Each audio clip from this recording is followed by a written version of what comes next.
Une fois que l'on aura un nom, que sa planche était créée, eh bien, un premier brevet sera déposé par la Kennard Novelty Company, qui a été fondée entre autres justement par Elijah Bond, celui qui va imaginer l'objet, mais qui est également le beau-frère de la fameuse médium Helen Peters. Il dépose donc son brevet en 1890 et l'on peut dire que la planche Ouija, à partir de ce moment, va officiellement voir le jour.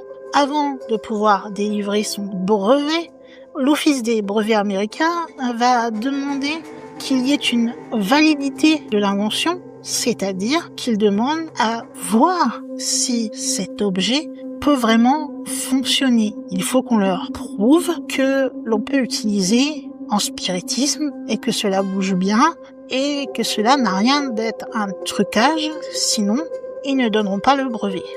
Helen Peters va alors, pour convaincre cet office des brevets, faire une démonstration de spiritisme devant un des fonctionnaires de l'office.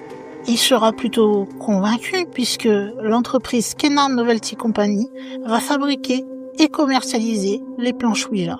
Très rapidement, ils vont céder les droits à William Fuld, qui va, lui, assurer la vente sur catalogue. C'est d'ailleurs la famille de ce dernier qui va assurer aussi bien la fabrication et la vente des planches après sa malheureuse mort accidentelle en 1927.